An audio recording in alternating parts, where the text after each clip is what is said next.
Sebetulnya dalam banyak hal-hal yang keseharian itu lebih prinsip ketimbang ide kita tentang hal-hal besar. Saya beri contoh, Allah itu Tuhan yang maha kuasa, yang menguasai alam raya ini. Kadang-kadang menjelaskan dirinya itu hanya alladzi at'amahum min ju'. Saya ini Tuhan yang memberi makan kamu saat Anda lapar, saat kalian lapar.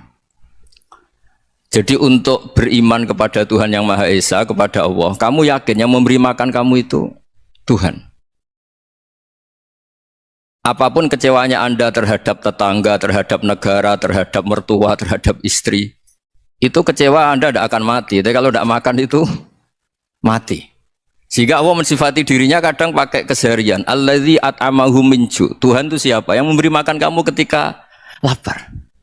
Tapi kamu untuk syukur itu nunggu punya istri cantik, neriman, gampang diatur, membolehkan poligami. Terus 4 istri itu neriman semua, loyal semua. Itu sombong betul. Mau syukur saja kok repotnya seperti itu. Jadi mau syukur ya ada makanan dimakan. Itu kalau ngantuk ya tidur. Ayatnya wa min ayatihi manamukum billaili wan nahar. Maksud ayat Allah itu tidur. Nah, keangkuhan-keangkuhan ini yang menjadikan kita itu jadi repot hidup itu. Wong untuk syukur kok nunggu tadi. Mertua baik, tetangga baik, istri baik. Apa saja di sekelilingnya harus baik. Nah, keinginan berlebihan ini menjadikan kita lupa ada hal-hal yang paling kita butuhkan, yaitu oksigen. Kita boleh nempat di buminya Allah. Alladzi ja'ala lakumul ardo firasya. Bumi kamu tempati enak. Coba kalau gempa. Apa artinya istri 4 cantik semua kalau pas digoyang apa? Gempa. Apa artinya kamu jabat? Entah apa saja jabatannya. Kalau bumi likuifaksi, habis kamu. Kiai meskipun dai kondang umatnya jutaan, kalau likuifaksi di panggung hancur. Tapi nikmat-nikmat yang disebut Allah seperti ini kita kaji keseharian. Alladzi ja'ala lakumul ardo mahda. Allah itu yang menjadikan bumi dalulan yang mudah diinjak. Famshu fi manakibih, silahkan pakai jalan-jalan. Jadi saya termasuk benar-benar kiai Jawa. Kalau kerennya Kiai Nusantara atau Kiai Indonesia lah. Diajari bapak saya Kiai Haji Nur Salim, diajari Mbah Maimun. Itu Islam itu keseharian. Karena ketika Anda memilih hal-hal yang serius, itu tujuan utamanya nyari ridhonya Allah. Dan ridhonya Allah bisa kamu dapatkan sesuatu yang pasti benar. Misalnya dalam sebuah hadis Sahih Muslim disebutkan, Inna woha la yardo anil abdi idha akalal akla fayahmadahu alaiha aw yashroba syarba fayahmadahu alaiha. Itu redaksinya inna itu sesungguhnya, la yardo juga pakai lam taukid, juga maknanya sesungguhnya. Sungguh-sungguh Allah sangat ridho ketika seorang hamba itu makan ketika sesuap nasi dia muji Allah, ketika minum seteguk nasi dia muji Allah. Itu kalau orang diridhoni Allah itu wali betul. Itu untuk jadi wali itu gampang. Kamu makan ridho, kamu nginjak buminya Allah ridho seneng, kamu hidup keseharian aman seneng. Nah ini supaya sampean kita semua lah, kita semua ngaji betapa panduan Rasulullah untuk menggapai ridho Allah itu banyak yang keseharian sekali. Saking kesehariannya banyak dalam hadis dan itu sahih. Nabi menyebut hal-hal yang keseharian. Hatta ma tas'alu fi fimra'atika. Kamu punya uang, kemudian istri kamu bisa makan, itu ibadah. Bahkan sebagian ibadah itu dicontohkan Nabi yang akhirnya diprotes sahabat. Yaitu wa fi buti ahadikum sedekah. Kamu menggauli istri kamu itu ya sedekah. Sampai sahabat bilang, yang benar ya Rasulullah. Ayati ahaduna syahwatahu wa huwa lahu ajrun. Masa urusan biologis, urusan syahwat kemudian dia dapat pahala. Nabi menjawab, alaisa lawadu'aha fi haramin akana alaihi wisrun. Bagaimana kalau dia meletakkan ke yang tidak benar, itu kan dosa. Nah, hal-hal seperti ini yang saya ingin teman-teman semua lah, semua. Saya juga agak ingin ngaji demi Anda juga agak ingin. Itu dosa sekali ngaji kok, pesanan kelompok tertentu itu enggak boleh. Islam itu untuk semua, jadi ya cuma karena di depan saya jenengan ya seakan-akan jenengan korbannya. Itu ada ilmunya dalam usul fikih itu. Jadi orang itu harus ngaji usul fikih. Nama yang disebut, mungkin Mas Sufyan masih ingat zaman ngaji usul fikih. Nama yang disebut itu tidak jaminan sebagai prioritas perintah. Jadi misalnya gini, kebetulan yang di depan Nabi itu Abu Dzar. Nabi ya bilang, ya Abu Dzarin ini uhibbuka misalnya, atau ya Mu'ad ini uhibbuka, atau ya Abu Hurairah ini uhibbuka misalnya. Banyaklah riwayat yang Nabi nyebut ya Abu Dzarrin, ya Mu'ad, ya Abu Hurairah. Kemudian misalnya Nabi meneruskan khitab, ini uhibbuka, saya mencintai kamu, fakul dubur sholatin, atau sebagian riwayat disebut fala tada'anna dubura kulli sholatin, Allahumma inni ala dzikrika wa syukrika wa husni ibadatik. Saya mencintai kamu, siapa saja, Mu'ad bisa, Abu Dzar bisa siapa. Saya mencintai kamu, mohon kalau habis sholat kamu jangan lupa wiridan Allahumma inni ala dzikrika wa syukrika wa husni ibadatik. Ya Allah, tolong kami permudah supaya mudah ingat engkau. Anda tidak bisa mentang-mentang, wong nama saya Parmin, nama saya Purnomo, itu yang diperintahkan Mu'ad misalnya. Jadi yang disebut satu, tapi khitab itu untuk siapa saja. Saya teruskan ya. Jadi saya mohon semua kita melakukan kebaikan itu, kalau dalam kaidah fikih disebut al yakin la yuzalu bisyak. Banyak kebaikan yang kebenarannya itu 100%, tidak punya efek samping ke pihak lain, ke kelompok lain, ke komunitas lain.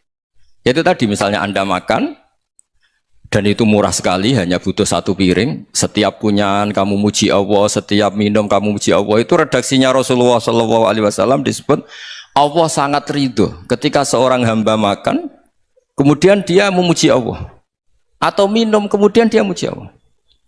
Logikanya gampang, negara seperti ini yang kamu harapkan bentuknya kayak apa, mertua, ipar, komunitas, tetangga, itu nyata terjadi itu kan belum pasti. Sementara yang mesti terjadi adalah kamu butuh makan, kalau tidak mati. Butuh minum, kalau tidak mati. Butuh bumi yang nyaman ditempati, kalau tidak kita juga mati. Sebab itu Allah kalau menyebut nikmatnya itu hal-hal yang keseharian. Alladzi at'amahum minju. Allah itu siapa? Allah itu yang menciptakan kamu bisa makan. Tidak berlebihan. Allah itu yang menciptakan kondisi sosial itu ideal. Zaman Nabi itu ya ada orang munafik. Orang-orang pilihan Allah itu juga diuji orang sekelilingnya yang macam-macam. Semua diuji sesuai konteks zaman dan waktu. Nah, tapi ada ibadah-ibadah yang selalu disarankan Nabi. Sampai Nabi itu pernah ditanya, ayul Islam ya khairun ya Rasulullah, Islam terbaik itu gimana? Jawaban Nabi itu unik, it'amu to'am. Islam terbaik itu ya makan-makan, santai-santai. Ketika Allah menyebut beberapa kebaikan, falak tahamal aqobah, wa ma adrokan apa? Mal aqobah. Terusannya apa? Fakku rokobah. Terusannya apa? Au it'amun fiyaumin di masubah. Ya, atau acara makan-makan itu juga Islam. Kenapa? Ya bayangkan kalau tidak ada makanan, kita mati kan? Kondisi sosial tidak ideal tuh Anda masih gak apa-apa. Tapi kalau Anda tidak makan, Anda tidak minum, kamu punya istri cerewet masih bisa hidup, punya mertua cerewet masih bisa hidup. Tapi kalau tidak makan bisa mati. Berarti penting mana istri sama makan? Penting mana? Makan. Semoga istri Anda dengar, nanti kamu disuruh makan tapi pulang deh. Itu kalau dibahasakan makan masih memahami. Penting mana nasi satu piring dengan istri. Nggak ada nasi mati, nggak ada istri belum mati. Penting mana? Gak berani jawab kan? Nah, ternyata Anda tidak garang kan di depan istri. Jadi saya mohonlah, mungkin Mas Sufyan Sauri tadi yang bisa bantulah. Teman-teman tuh ngaji yang keseharian saja. Karena kita nyari ridha Allah itu berdasar firman Allah. Dan firman Allah itu menyebut keseharian itu riang, gampang. Yaitu tadi misalnya wa min ayatihi manamukum billaili wan nahar. Termasuk ayat-ayat Allah itu kamu tidur. Maka dulu itu ada guyonan, ada tokoh Mu'tazilah, kelompok dalam Islam yang berpikir manusia itu bisa menentukan ikhtiarnya sendiri. Karena saya bisa duduk, ingin berdiri, berdiri. Karena kelompok ini nggak terima kalau semua kehendak Allah, nanti bagaimana kalau semua kehendak Allah kok ada hisab ya, ada sanksi. Lucunya itu dia akhirnya ini cerita ya, mencintai seorang perempuan cantik sekali. Dan itu dia menjadi ahli sunnah itu oleh hal-hal yang sepele. Karena istrinya cantik, ya namanya suami istri itu hubungan intim. Terus ditanya, Mas, masih ingin lagi? Masih. Silahkan diulang lagi. Wah ya tidak bisa. Katanya manusia bisa menentukan yang diinginkan. Itu tobat itu. Itu nggak bisa ditobatkan Mas Sufyan Ats-Tsauri. Orang cantik yang mudah nobatkan orang itu orang cantik. Segampang itu. Akhirnya kita tahu, makanya kalau dalam kitab Hikam itu disebut Al-akil mayakul madza yaf'alu wa hubi wal ghafil mayakul madza af'al. Orang yang punya akal karena sadar ini wilayah Allah, semua milik Tuhan. Itu dia tiap hari berpikir, besok Allah akan melakukan apa terhadap dunia ini. Kamu merencanakan sesuatu mau plesir ternyata gempa. Mau wisata ke Rusia ternyata perang. Kamu tidak pernah tahu apa yang akan terjadi besok. Wa ma tadri nafsum madza taksibu ghadan. Tapi anda semua kita ini sering punya jadwal permanen. Makanya saya kalau diundang siapa saja, sanad takdir. Yang jelas Gus ini acara penting. Ya masih acara penting nak pangeran ngersakno piye? Kok ape dadi pangeran? Kamu kok mau jadi Tuhan? Itu kadang ya kiai gitu. Penting Gus acara ini jenengan harus memastikan bisa. Loh kamu itu yang ngajarin tauhid, sesuatu itu biadillah kok bilang-bilang apa pasti. Kalau maksa terus tak tobatkan loh kamu kata saya itu. Ya kalau gitu Gus bilang insya Allah. Wah itu hati saya, fisik saya, roh saya sudah bilang insya Allah. Enggak usah kamu latih kata saya. Nah hal-hal tauhid keseharian itu gampang sebetulnya. Wal ghafil yaqulu madza af'al. Tapi orang yang lupa Allah dia setiap hari bilang besok apa? Kita bisa melakukan apa? Seakan-akan dia itu aktor, dia penting, dia subjek permanen, dia. Padahal kita ini hanya objek kehendak Allah Subhanahu wa taala. Karena kita yakin sesuatu yang terjadi di alam raya ini kita tidak bisa apa-apa. Makanya saya sering ngaji, sering bilang saya. Ketika Anda mensifati Allah, dia yang menghidupkan. Sudah itu tanamkan, sehingga ketika kita mati, santai saja. Kenapa santai? Allah punya cara menghidupkan kita. Zaman kita hidup juga gak tahu caranya ngelola jantung, ngelola paru-paru. Kamu juga gak tahu ngelola oksigen yang tidak beracun, tidak ngandung polusi. Tahu-tahu hidup. Gak ingin tua ya tahu-tahu tua, gak ingin mati tahu-tahu mati. Selama ini kita hidup juga gak tahu apa sebetulnya. Hanya gaya tok, punya jadwal, punya planning. Kalau kamu bisa menentukan pilihan Anda, pasti Anda istrinya cantik, 4 neriman semua, kona'ah semua. Nyatanya enggak kan? Sudah 1 jelek, cerewet. Oh itu kan, nyatanya enggak bisa apa-apa Anda kan? Dan kamu bawa mati lagi. Itu kan, istri Anda juga gitu, punya keinginan, punya suami yang ganteng, yang jabat, yang neriman, yang enggak poligami. Ya enggak kesampaian juga. Kalau kita ngitung tingkat kegagalan kita itu gagal terus. Ya kan? Nah, terus ingat Allah, madza yaf'alu wa hubi. Orang yang punya akal selalu berpikir Allah itu menghendaki apa terhadap saya. Lalu sama-sama orang gitu. Ngelihat orang yang serius, itu kata Anda itu pemikir berat, serius. Senang punya tokoh yang merengut karena kamu anggap serius. Tapi sebagian orang anggap orang yang serius itu wong merengut, wong masam, wong muka kok ditekuk. Jadi sama itu hati ya muqallibal qulub tsabbit qalbi ala dini, karena kita enggak tahu cara berpikir kita tentang orang lain, tentang sekeliling kita. Misalnya kita orang baik yang jenis ngrumat fakir miskin. Ada orang bangun masjid mewah itu janggal. Apa artinya masjid mewah kalau banyak orang kelaparan? Tapi kalau yang jenis pendidikan apa artinya masjid mewah kalau tidak bisa ngaji? Nanti yang jenis infrastruktur apa artinya ini kalau semuanya punya sudut pandang yang berbeda-beda. Dan Islam mengapresiasi semua kebaikan. Tapi katakan semua kebaikan itu adalah kehendak Allah Subhanahu wa taala. Karena apapun baik Anda itu pakai fasilitas yang diberikan oleh Allah Subhanahu wa taala. Sehingga ini yang disebut qulillah tsumma darhum fi khawdihim yal'abun. Ya kembali tadi ke tema-tema bahwa keseharian Anda ini sudah Islami. Saat Anda tidak bisa melakukan apa saja. Saya sering ada jenazah, biasanya kalau tetangga meninggal saya sering disuruh ngelepas. Saya bilang orang ini baik karena sering ngelamun di rumah, sering nganggur di rumah. Ditanya sama anaknya, kenapa Gus nganggur baik? Ya kalau dia nganggur artinya juga agak berbuat sesuatu yang maksiat kan? Ya kan? Orang nganggur di rumahnya ya tidak bunuh orang, tidak maling, tidak korupsi. Ya namanya nganggur di rumah.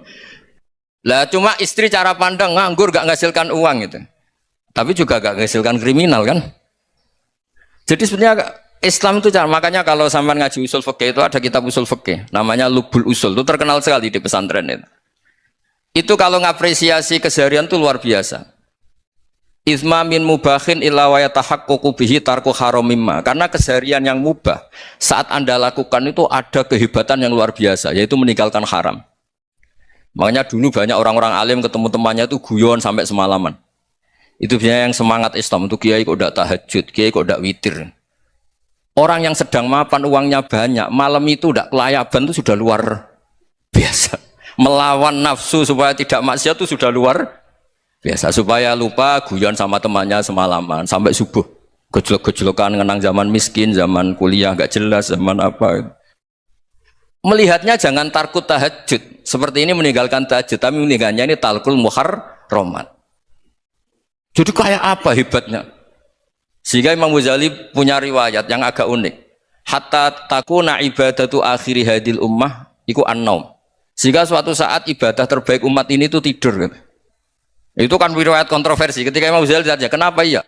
Kenapa kamu mulai keluar dari rumah itu sudah banyak maksiat? Melihat perempuan yang enggak mahram, melihat fenomena. Tapi kalau kamu tidur itu enggak melihat apa-apa. Tapi juga kamu jangan nganggap tidur itu ibadah betul. Saatnya melakukan fardu ain malah masih tidur. Tapi itu sudut pandang yang menjadikan kita Islam itu gampang. Jadi saat Anda tidak bisa aktivitas apa-apa, misalnya ada beberapa orang yang lumpuh. Lumpuh itu memang nggak bisa Jumatan, nggak bisa ibadah, tapi dia juga nggak bisa maksiat. Tidur itu memang Anda saat itu tidak bisa tahajud, tidak bisa witir, tapi saat itu ada zina, ada maling, tidak gosipkan orang, tidak bully orang, tidak menanamkan kebencian, tidak hasud. Sehingga tidur menurut Allah Ta'ala wa min ayatihi manamukum billaili apa? Wan-nahar. Karena di tidur itu selain ada unsur istirahat, jaga kestamina, juga ada unsur meninggalkan beberapa keburukan. Nah saya mohon ibadah yang keseharian ini kita jaga. Supaya kita semua baca ayat itu fasih. Fasih itu tertanam di hati. Allah itu siapa? Alladzi at'amahum min ju'i wa amanahum min khauf. Dan Allah kalau cerita di Quran itu anna sababnal ma'a sabba thumma syaqaqnal ardha wa syaqqa fa ambatna fiha habba wa inaba wa qadba wa zaituna wa nakhla wa hada'iqa hulba. Kamu tahu saya ini siapa kata Allah? Saya ini adalah Tuhan yang menurunkan air, kemudian ada tanaman banyak. Habba wa inaba wa qadba, ada zaitun, ada tin, kalau orang Jawa mungkin ada tela, ada padi, ada mangga, ada pisang. Sudah. Wa inaba wa zaituna wa nakhla wa hada'iqa hulba, ada perkebunan yang lebat. Tujuannya apa? Mata Allahkum, silahkan kamu pakai, kamu nikmati. Tapi karena kadang kita ini punya ide-ide besar. Tadi untuk syukur saja nunggu punya istri riman, rumah baik, tetangga baik, komunitas baik, semuanya baik baru syukur. Lama-lama nanti ada di surga, syukurnya nunggu surga paling kelas A. Itu sudah ada yang menghuni Rasulullah, kamu nggak boleh di situ. Masa untuk syukur saja repotnya, masya Allah. Jadi mohonlah Quran yang kalau Anda hafalkan juz sama itu kan ada ayat-ayat yang kayak tadi. Ya, fal yang dzuril insanu ila ta'ami. Coba lihat apa yang kamu makan ya, dari mana? Dan untuk mempertahankan hidup kamu keseharian. Jadi jangan kira ibadah itu harus membentuk komunitas yang versi Anda. Ibadah itu harus hal yang mulu-mulu. Kesehariannya Anda alami. Loh ini saya tidak bikin-bikin. Saya ngaji bukan karena berdasar pesanan. Itu ayat yang saya baca kan betul ada ayatnya kan. Fal yang dzuril insanu ila ta'ami. Anna sobabnal ma'a sobba. Thumma syaqaqnal ardo syaqqa. Fa'ambasna fiha habba wa inabau wa qadba wa zaituna wa nakhla wa hada'iqa khulba. Terusannya apa? Mata'al lakum, silahkan kamu nikmati. Mata itu silahkan kamu nikmati. Ya kayak sampean dikasih hidangan ya makan. Ya sudah makan. Habis makan ya minum. Habis itu ngantuk ya tidur. Ya sudah normal-normal saja. Kayak apa indahnya Islam. Tapi Anda mencari Islam yang gimana lagi? Nah itu yang diajarkan guru-guru kita, diajarkan sanad kita sampai Wali Songo, sampai Rasulullah SAW. Bahwa pada akhirnya ada jihad, ada perang. Itu dulu memang perang, bukan membunuh. Beda. Dulu kita dijajah Belanda ya perang, dan itu normal karena kita dijajah. Jadi ketika orang lain ingin baik sama kita, wa in ahadum minal musyrikin astajaroka ya fa'ajirhu hatta yasma'a kalam Allah. Kalau mereka ingin baik ya kita baik. Makanya ada istilah musta'man, mu'ahad. Kalau mereka ingin damai, berdampingan dengan kemajmukan ya itu yang lebih baik. Karena memang Islam menghormati proses perdamaian. Wa in janahu nawa lisalmi ya fajnah lah. Kalau ingin damai ya kita harus damai. Jadi andai kan dulu Belanda datang ke Indonesia kok minta besanan gitu. Ya mungkin kita juga seneng karena memperbaiki hidung kan kalau kita besanan gitu. Nah tapi wong jajah dulu itu kan masalah kan? Apa? Masalah kan? Jadi saya mohon ya, jadi Makanya saya tadi minta sama Bapak Kadensus kemarin juga pernah main ke saya. Jangan sering ketemu saya ini sudah uzlah, saya ini sudah mau daftar jadi resi. Saya itu kemarin di muktamar juga agak datang, acara di Jogja juga sudah. Karena memang keluarga saya dulu itu bahasa ya, bapaknya bapak saya itu gak keluar rumah itu puluhan tahun. Memang punya adat uzlah. Ya makanya ngaji saya ngaji aja yang gampang-gampang aja, yang nggak orderan, yang nggak pesenan ngaji aja dulu yang gampang. Saya ikhlas, yakin betul saya ikhlas. Ikhlas itu menurut saya itu roh. Orang nggak ikhlas menurut saya itu orang aneh. Ikhlas itu gampang, sudah saya bilang. Kalau kamu yakin ilmu itu milik Allah, ngasihkan juga ikhlas itu milik Allah. Apa sih yang kamu punyai sehingga kamu udah ikhlas? Uang milik Allah, energi kita milik Allah, bumi milik Allah. Kemudian kamu merasa memiliki. Merasa memiliki itu kalau dalam ilmu tasawuf sudah kesalahan kan. Bagaimana Anda punya? Coba tahu-tahu tanah itu kok milik Anda. Karena saya beli, saya beli dari orang, dari Zaid. Padahal yang asli punya itu Allah. Apa benar kamu pernah beli sama Allah? Zaid ini pemilik nisbi, pemilik yang enggak sebenarnya kan. Ya enggak? Yang benar-benar pemilik itu Allah. Kok kamu ngerasa itu bumi kamu itu atas nama apa? Coba. Milik kan harus beli atau dikasih. Tidak semua kan? Nah, makanya terus famshu fi manakibiha, dan Allah menyebutnya, sudah saya ini yang menciptakan bumi. Waladzi ja'ala lakumul arda dalulan. Dan Allah menyebutnya sederhana, famshu fi manakibiha, silakan jalan-jalan. Terusannya apa? Wa kulu mirizki, silakan makan-makan. Jadi Islam itu yes. Ya, makanya kiai-kiai itu ada acara makan, sampai ada guyonan fikuli makanin makan di setiap tempat ya makan sih. Nggih ngoten nggih, pokoke sing gampang-gampang mawon nggih. Wis nggih Mas Sufyan nggih sing gampang-gampang mawon nggih. Assalamualaikum warahmatullahi wabarakatuh.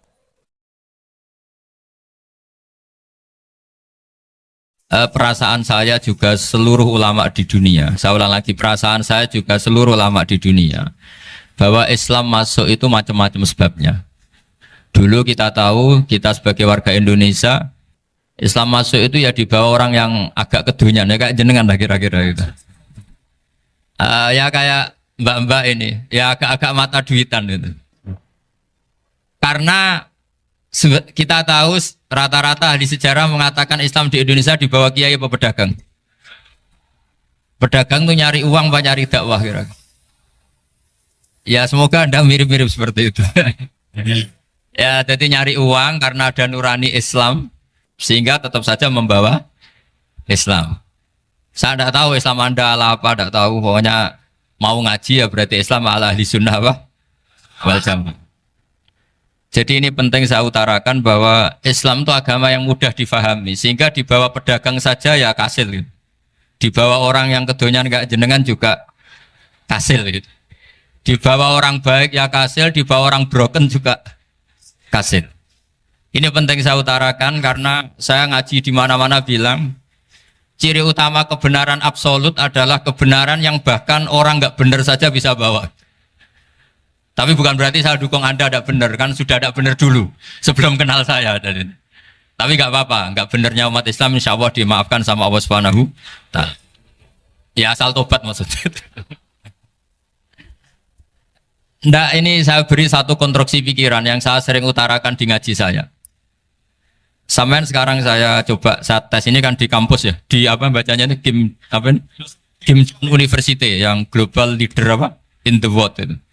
Ini keren lah. Jadi acara ilmiah kita ditakdir di gedung apa?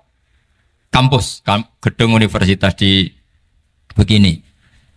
Kalau 1 ditambah 1 2 itu namanya hakikat. Ciri utama hakikat adalah siapapun akan menerima. Saya sekarang tanya sama Anda, kira-kira 1 tambah 1 2 itu musuh Anda pun mengatakan 2 apa tidak? Ya. Pekerja Korea ya bilang 2, Rektor Al-Azhar juga bilang 2. Kamu yang sekarang sedang mungkin sebagian broken sama istri juga bilang 2. Istri kamu yang mangkal sama kamu juga bilang 2. Yang cemburu ya bilang 2, yang dicemburuin juga bilang 2. Karena begitu mudah kebenaran absolut diterima oleh siapa saja. Begitu juga eksistensi Allah sebagai Tuhan. Itu mudah diterima oleh siapa saja. Sehingga pembawanya tidak perlu seorang kiai atau gus atau mubalek atau ketua muin, tidak. Cukup karyawan pekerja Korea. Karena kebenaran absolut itu kebenaran yang mutlak. Siapa saja yang waras pasti ngakui. Kira-kira orang yang berpikir sehat pasti berpikir begini, ini yang diajarkan Quran. Bumi ini kadung wujud, sudah wujud kadung wujud, punya eksistensi. Mungkin nggak sesuatu yang wujud kemudian disebabkan oleh sesuatu yang nihilisme, yang tidak ada. Mungkin enggak? Enggak mungkin. Yang namanya penyebab itu harus sesuatu yang wujud. Di mana-mana penyebab itu harus punya eksistensi. Karena langit dan bumi ini kadung wujud, pasti penyebabnya adalah wujud. Karena wujud penyebab harus bersifat super. Lah bersifat super ini oleh ulama dikatakan wajibil wujud. Itu akal siapa saja akan terima. Cuma kemudian setelah nerima itu orang macam-macam cara berpikir. Mungkin orang Jawa dulu bilang itu Sahyang Widi. Kalau orang sini mungkin bilang apa itu? Dewa atau apa ya? Enggak tahu saya itu. Karena itu yang teman sampean, enggak teman saya itu. Tapi yang jelas begini, ini konstruksi ini harus kita jaga. Nanti saya bacakan teks hadisnya. Kebenaran sejati ciri utamanya adalah ada absolutisme, ada kebenaran mutlak. Ciri utama kebenaran mutlak adalah diakui bahkan oleh siapa saja, termasuk oleh orang fasik. Orang fasik itu orang nggak benar. Misalnya ada imam masjid besar Istiqlal, ditanya 1 + 1 bilang apa? 2. Nanti kira-kira yang lonte juga bilang apa? 2. KPK juga bilang koruptornya yang ditangkap 2. Nah, eksistensi Allah sebagai Tuhan ini kebenaran yang absolut. Maka agama ini juga boleh diterima oleh siapa saja, termasuk oleh orang fasik, orang nggak jelas. Ini penting saya utarakan karena sekarang marak kelompok yang mengatakan orang Islam kalau zina menjadi tidak muslim, orang Islam kalau korupsi menjadi tidak muslim. Salah sedikit tahlilan jadi kafir, percaya wasilah jadi itu tidak benar seperti itu. Karena kebenaran eksistensi itu kebenaran yang nggak bisa diganggu gugat. Seperti Anda ini kan warga Indonesia. KPK ya warga Indonesia, koruptornya juga warga. Apa setelah dia korupsi lalu tidak warga Indonesia? Tetap warga. Orang yang meyakini kalimat tauhid setelah dia salah apa terus tidak ya tauhid? Kan tetap ya. Maka dia tetap Islam. Ini penting saya utarakan. Kalau seorang warga Indonesia yang koruptor, yang macam-macam saja tetap warga Indonesia, padahal banyak kesalahan. Karena status warga Indonesia adalah status yang permanen. Begitu juga status Muslim adalah permanen bagi siapa saja yang melafadzkan La ilaha illallah Muhammadur Rasulullah. Kita tidak bisa mengkafir-kafir kita.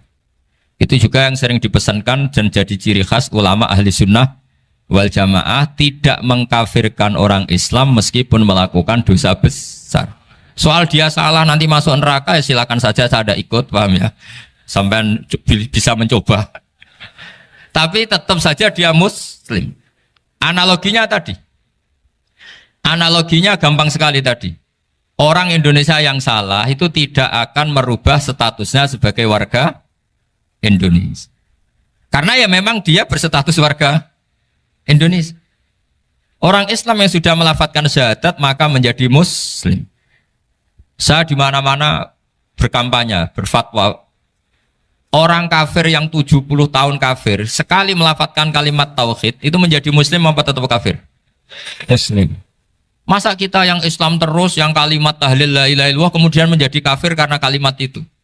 Itu faham aneh apa aneh? Wong yang kafir saja menjadi muslim karena kalimat tauhid, yang Islam menjadi kafir juga karena kalimat. Ini ngajak apa-apaan? Ya ngajak goblok-goblokan, kira-kira kan gitu.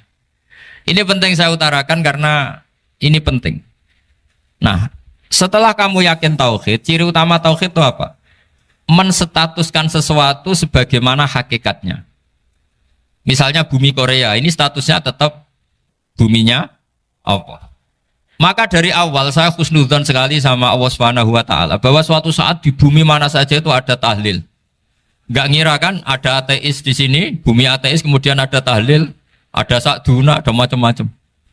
Karena kita ketika sholat, makanya saya tadi janji akan memaknai kalimat-kalimat yang sering Anda baca ketika sholat. Di sholat saat ada itidal ngendikan apa? Rabbana lakal hamdu, ayo dibaca, mil'us samawati wa mil'ul ardi wa mil'u ma syi'ta min syai'im ba'du. Sama nani secara tradisi pesantren Robbana do pangeran kita laka iku kaduwe panjenengan alhamdulillah segala puji. Engkau punya segala puji. Mil'us samawati yang pujian itu memenuhi langit. Tentu langit itu penuh dengan pujian. Semua malaikat bertasbih, bertahmid. Karena malaikat tidak ada yang kerja di pabrik, itu tasbih terus gitu. Gak ada yang nyari uang, gak ada yang cari won ya. Apa won ya kalau bahasa? Kalau di sini gak kiainya aja nyari uang. Terusannya apa? Wamilul ardi, dan pujian itu memenuhi bumi. Korea termasuk bumi Allah apa enggak? Jadi saya sudah menduga suatu saat Korea itu ya penuh dengan pujian. Dan ini betul. Siapa yang ngira kalau di bumi Korea ada yang hafal lagu Sakduna itu? Itu lagu kesayangan guru kita semua, Kiai Haji Maimun Zubair. Gak ada yang ngira. Siapa yang ngira kalau di sini ada ngaji seperti ini? Di Rusia juga sama. Uni Soviet itu negara ateis. Tapi lama-lama pecah karena glasnost itu dan perestroika itu. Kemudian menjadi pecahan-pecahan negara muslim. Ada Uzbekistan, Tajikistan, Ceknya. Semuanya menjadi negara apa? Muslim. Karena dari awal lakal hamdu mil'us samawati wa mil'ul ardi. Dan pujian itu pasti memenuhi langit, juga memenuhi bumi. Kalau Anda baca itu di Indonesia, mungkin wajar. Di Indonesia banyak acara-acara seperti ini. Tapi kalau di Korea, ternyata benar. Dan Anda ini kalian semua termasuk pembuktian benarnya wa mil'ul ardi. Keren kan teman? Oh keren sekali, bukan sekedar keren sekali. Makanya saya jarang diundang pengajian mau tapi diundang di Korea mau. Tapi saya ada niat datang undangan, memang saya ingin datang. Jadi, ya karena itu.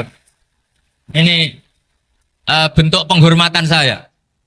Bentuk penghormatan saya bahwa pada akhirnya benar-benar lakal hamdu mil'us samawati wa mil'ul ardi. Jadi Anda tidak perlu pesimis, dulu Indonesia juga seperti itu.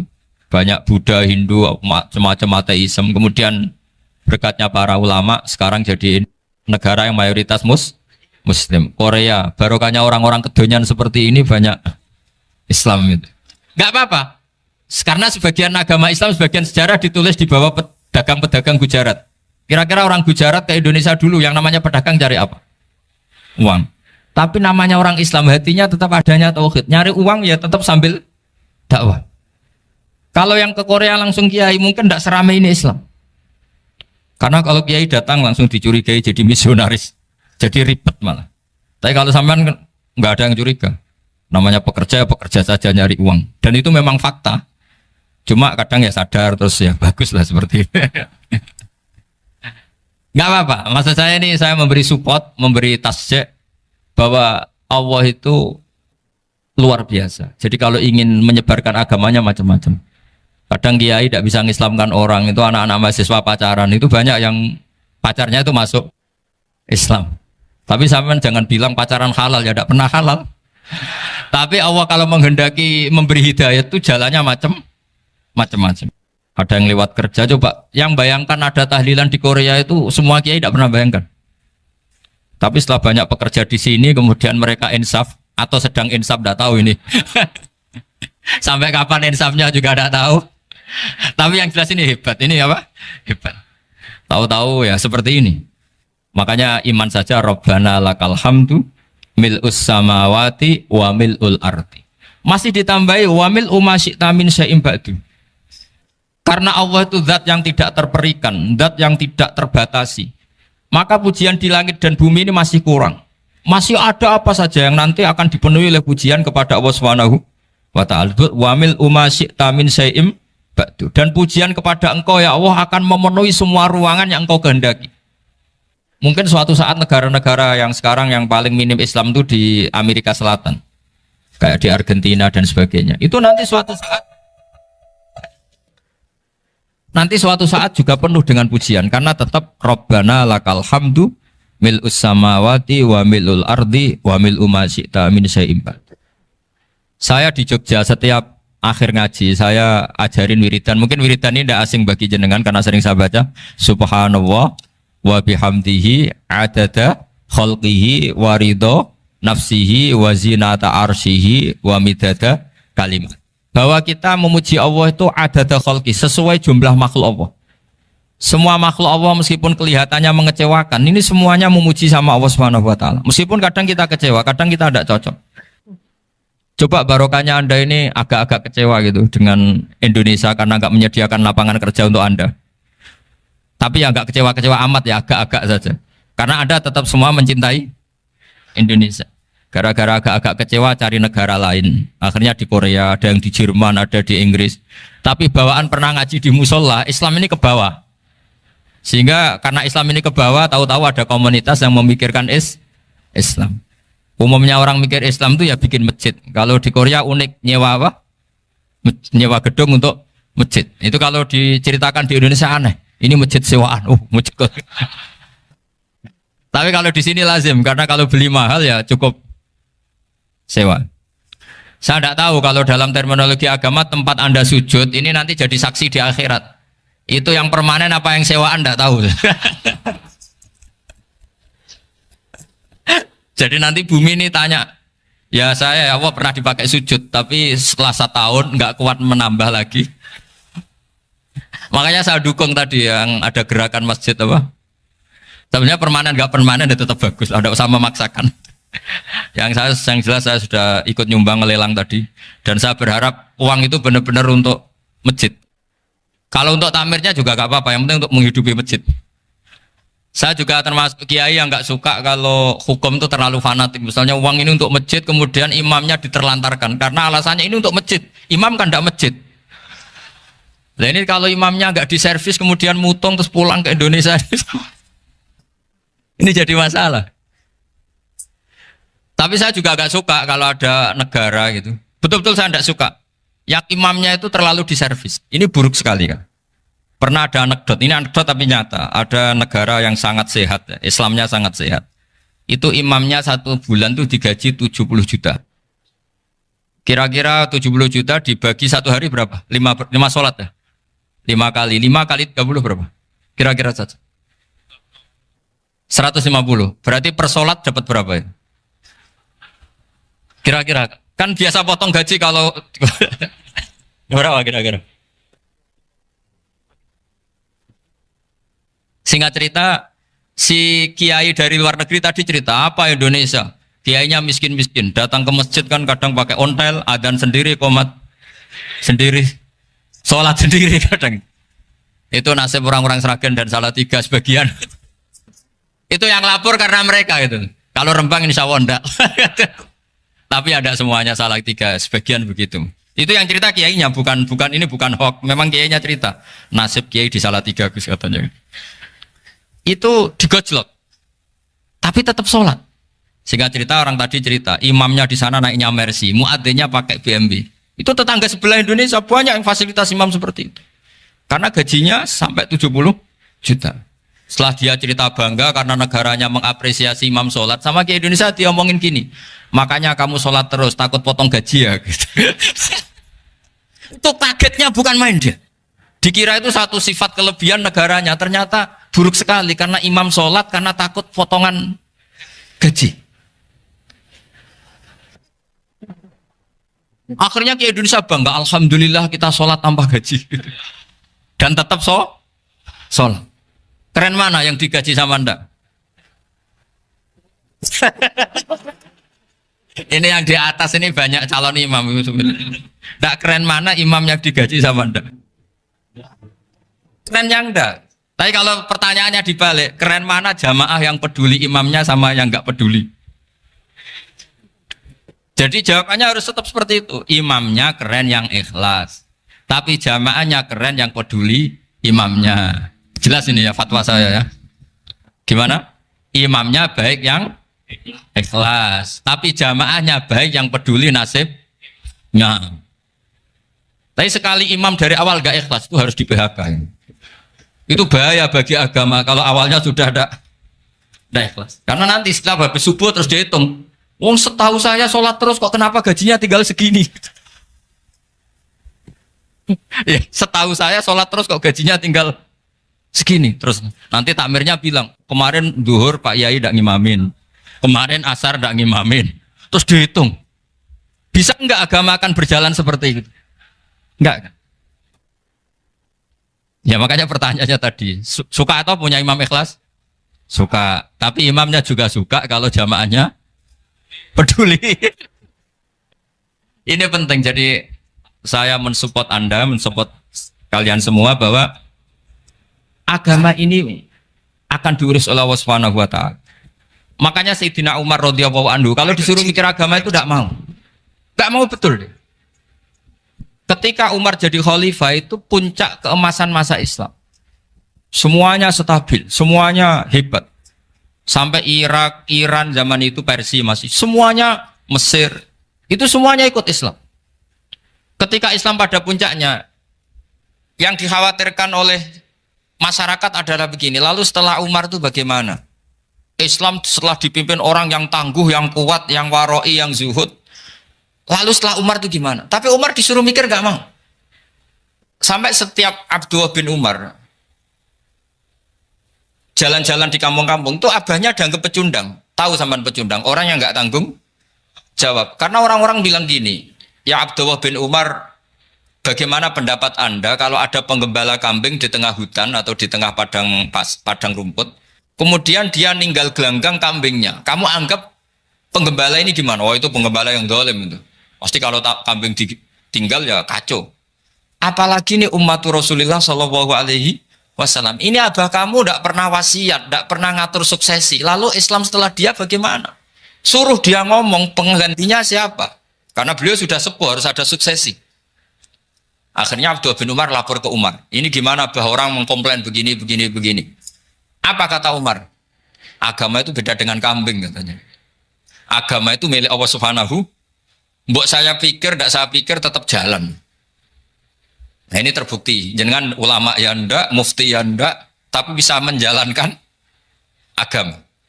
Kalau agama sampean pikir malah rusak. Sudah pokoknya lakukan saja, tidak usah dipikir. Akhirnya betul. Karena agama ini milik Allah. Soal kita serius memikirkannya itu karena khidmah, karena kita ingin berbakti pada agama. Tapi Anda tidak boleh berpikir kalau agama ini butuh pemikiran Anda. Beda loh ya. Kita khidmah agama serius karena kita ingin mengkhidmai agama. Tapi agama ini tidak pernah butuh kita. Karena agama ini akan diurus oleh Allah Subhanahu. Coba pas sampean kecil, orang jilbaban di Indonesia itu banyak apa banyak sekarang? Banyak sekarang. Kiainya mutu orang dulu apa mutu orang sekarang? Tapi perkembangan Islam itu ramai sekarang apa ramai dulu? Ramai sekarang. Islam menyebar di seluruh dunia itu zaman Wali Songo, zaman sampean keren mana? Keren sekarang. Kualitas solehnya sampean sama Wali Songo? Wali Songo. Ini betul. Karena agama ini diurus oleh Allah Subhanahu wa ta'ala. Maka kata Sayyidina Umar, agama ini innallaha ta'ala yakhfadhu dinah. Innallaha ta'ala la yudhi'u khilafatahu waladina. Allah itu tidak akan menyia-nyiakan agamanya. Ini terbukti. Agama ini pernah dipimpin orang terbaik di dunia, yaitu Rasulullah Shallallahu Alaihi Wasallam. Ketika beliau intakola ila rofiqil ala, ketika beliau pindah ke alam sana, diteruskan oleh sahabat yang tentu jauh di bawah Rasulullah. Diteruskan tabiin, diteruskan para wali songo, diteruskan sang sampean yang jauh di bawah wali songo. Sejauh-jauhnya. Tapi agama jalan sampai Korea. Agama jalan sampai apa? Dulu Wali Songo itu hanya sampai Mojokerto, sampai Tulungagung. Di bawah sampean, Kelayaban sampai mana ini? Korea. Coba kalau Allah tidak ngurus, nggak bisa. Yang gerakkan hatinya sampean peduli sama masjid siapa? Allah Subhanahu wa ta'ala. Yang menggerakkan hati sampean peduli sama agama siapa?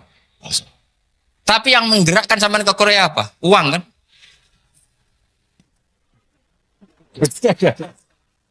Enggak, enggak apa-apa, jujur saja, jujur ya, ada. Santai aja.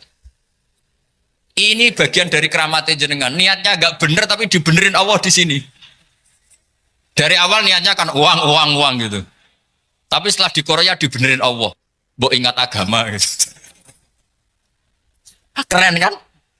Makanya yang syukur sama Allah Subhanahu wa ta'ala. Yang bisa hanya Allah ta'ala. Makanya dalam dunia kiai selalu baca apa? Alhamdulillah alladzi hadana lihada wa ma kunna linahtadiya laula an hadana Allah. Alhamdulillah kita diberi hidayat seperti ini. Kalau tidak Allah tidak bisa. Sudah mata duitan, kadang istri ngomel, mertua tidak percaya. Sudah setengah-setengah broken gini saya tahu sampai ke Korea itu karena broken pas saking sayangnya keluarga. Potensinya hanya dua. Dibela-belain kerja demi keluarga atau agak broken maka ke sini. Tapi apapun potensi itu tetap baik. Itu takdir sudah, itu takdir tidak usah dibicarakan. Semua itu apa? Karena orang kalau sedang rukun ya tidak mau tukaran, kalau sedang tukaran ya tidak mau rukun. Itu sudah semuanya takdir. Kata bapak saya dulu kalau ada orang mau jualan tanah, Pak Yai tanah saya mau saya jual. Ini gimana padahal ini tanah warisan. Kata bapak, nak waya adol ya adol. Memang ini saatnya jual ya jual saja. Nanti kalau kaya saatnya beli ya beli saja. Karena kalau sudah saatnya jual mau beli ya nggak mungkin kan. Mau memang saatnya jual. Kalau sudah kaya kan nggak mungkin jual tanah. Saatnya beli. Maka semoga masalah di keluarga sampean ya masalah musiman. Maksudnya yang tukarannya ini musiman, yang rukunnya permanen. Jangan tukarannya permanen, rukunnya musiman. Setelah melihat yang lebih cantik, katut babon, nggak tahu saya katakan. Nah ini semoga katut masjid ini bagian dari kafaroh sampean itu. Jadi kafaroh kesalahan-kesalahan sampean. Ini penting saya utarakan karena agama itu beda. Agama ini diurus oleh Allah Subhanahu. Jadi kita mengerahkan pemikiran itu bukan karena kita akan menyelamatkan agama ini, tidak. Agama ini diselamatkan oleh Allah Subhanahu wa taala. Coba kayak apa Uni Soviet kuatnya itu. Mengkooptasi supaya orang semuanya ateis, semuanya komunis. Itu 100 tahun Uni Soviet begitu. Tapi orang-orang Uzbek, Ceknya, Tajikistan tetap mengajari anak-anaknya tauhid. Itu ada yang cerita itu sampai mengajarkan tauhid itu di bawah tanah, di basement. Tapi Allah menghendaki Rusia itu Uni Soviet jatuh. Ketika jatuh, negara-negara ini langsung menjadi negara Islam, yaitu Uzbek, Tajikistan, Ceknya. Mungkin nggak mereka langsung menjadi negara Islam, andai kan saat menjadi Uni Soviet benar-benar menjadi ateis. Nggak mungkin kan? Karena saat dikooptasi Uni Soviet, akidah mereka tetap tauhid. Cuma nggak berani muncul. Artinya apa? Uni Soviet nggak bisa menghabisi Islam. Kurang kerennya Uni Soviet zaman itu. Bisa nggak menghabisi Islam? Nggak bisa. Donald Trump dulu termasuk Islamfobia. Tapi setelah dia anti-Islam, malah orang Amerika demo supaya memperhatikan Islam. Nggak bisa. Makanya Korea pun nggak bisa menghabisi Islam. Kalau sampean menghabisi Islam sendiri bisa. Karena terus nggak mau sholat, nggak mau zakat, itu sampai. Tapi sampean toh yang Islamnya habis, Islam tetap baik-baik saja. Makanya ini penting saya utarakan supaya kamu pede bahwa agama ini pernah dibawa orang yang pedagang. Ya soal ada sebagian pendakwah yang ikhlas ya banyak, tapi sejarah yang gampang kita lihat adalah Islam itu dibawa oleh apa? Pedagang Gujarat, pedagang India. Nggak apa-apa, sejarah itu meskipun sebagian menentang nggak apa-apa, tapi sejarah itu tetap ada. Pasti sebagiannya memang seperti itu, dan itu tidak masalah. Saya ulang lagi, itu tidak masalah. Coba dulu pemain bola kalau di Inggris itu kalau mau sholat susahnya bukan main. Apalagi kalau mau puasa. Kalau di sini kerja puasa katanya mati lu kalau apa? Puasa. Kalau mau sholat katanya dicari mana ini berhalanya kok. Kata orang-orang ateis kan gitu, dicarikan patungnya. Kali ini sholat kok gak ada patungnya, ini gimana ini? Iya ngalamin gitu. Tapi Allah Maha Kuasa. Banyak investor mana itu Dubai atau Qatar yang tertarik investasi di dunia bola. Kayak Sulaiman Al-Fahim makanya beli Manchester City. Itu sekarang pelatihnya negara orang sholat gak berani, bahkan di tengah stadion dibangunkan masjid. Kalau sampai daftar jadi muadzin bisa. Apa nyanyi Sakduna di sana juga bisa. Dulu Aljazair bencinya bukan main. Apa Perancis sama orang Islam itu bencinya bukan main. Barokahnya Zidane pemain bola dan juara dunia, terus Zidane turunan Aljazair. Akhirnya orang Perancis itu mencintai Islam, itu barokahnya sepak bola. Allah punya sekian cara untuk mengenalkan Islam. Di Prancis dikenalkan lewat pemain sepak bola. Nah di Korea ini yang agak unik dikenalkan lewat pecinta wong. Saya jamin ini tidak apa-apa, sudah tidak apa-apa, sudah aman. Jamin aman.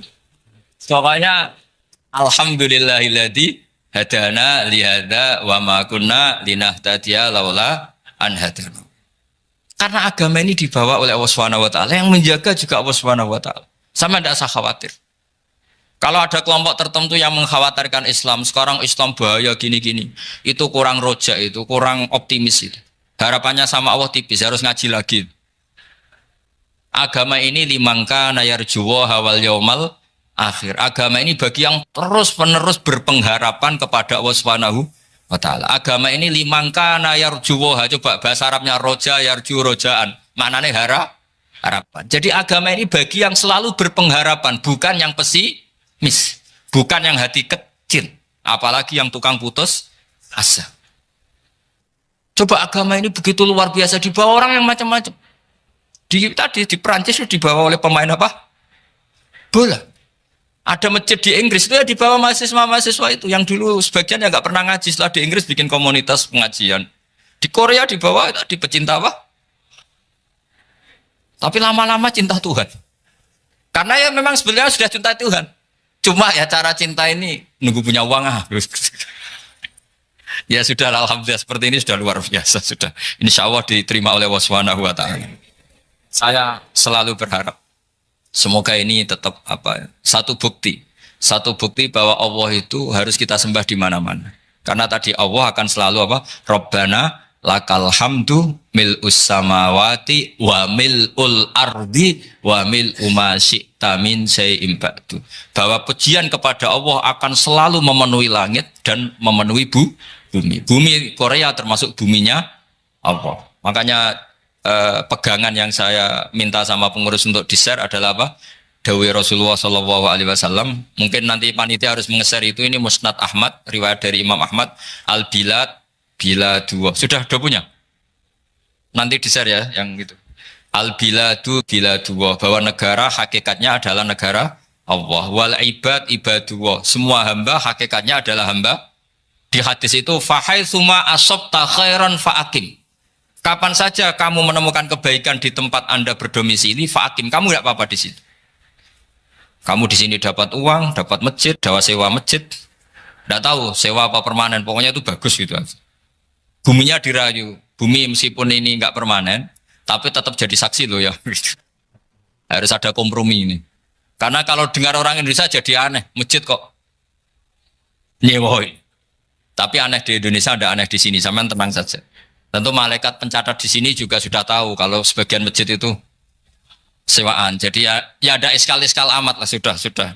Nggak janggal-janggal amat karena kondisional Jadi saya nanti minta panitia supaya mengeser tadi hadis riwayat siapa? Imam Ahmad bin Hambal yang diriwayatkan oleh salah satu minal asroh al-mubasyarina bil jannah, yaitu Zubair bin Awam. Nabi ngendikan al-biladu biladullah, negara mana saja adalah negara Allah. Wal ibad ibadullah, semua hamba adalah hambanya Allah. Fahaitsuma asabta khairan, di mana saja kamu mendapatkan kebaikan, fa'akim, kamu tidak apa-apa berdomisili di situ. Ya saya mohon ini penting sekali. Pokoknya saya mohon kalimat tauhid ini dijaga. Karena kalimat tauhid ini kata semua ulama kasyajaratin thayyibatin asluha tsabitu wa far'uha fis sama. Dan kalimat tauhid ini pasti tu'ti ukulaha kullahinim bi'izni rabbiha. Kalimat tauhid yang dibawa umat Islam seluruh dunia. Meskipun dia orang fasik, orang enggak benar, tetap tu'ti ukulaha kullahinim bi'izni rabbiha. Kalimat ini akan membawa berkah bagi orang yang dihinggapi atau didomisili umat Islam. Coba sebagian nanti orang Korea menjadi muslim itu karena di sini ada komunitas pekerja muslim, kemudian menyisakan atharul Islam. Jejak-jejak Islam. Enggak apa-apa. Pasti kalimat ini tu'ti ukulaha kullahinim bi'izni rabbiha. Jadi kalimat tauhid adalah kalimat yang kata Allah tu'ti ukulaha kullahinim bi'izni rabbiha. Anda tidak usah khawatir bahwa apa yang Anda lakukan apapun kecilnya akan ditulis oleh Allah Subhanahu wa taala. Kata Allah wa naktubu ma qaddamu wa atharahum. Gimana di surat Yasin itu?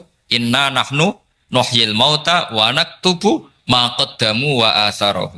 Saya bisa menghidupkan orang mati dan semua amal kalian saya tulis, kata Allah. Wa atharahum, dan jejak-jejak yang pernah kalian lakukan juga ditulis.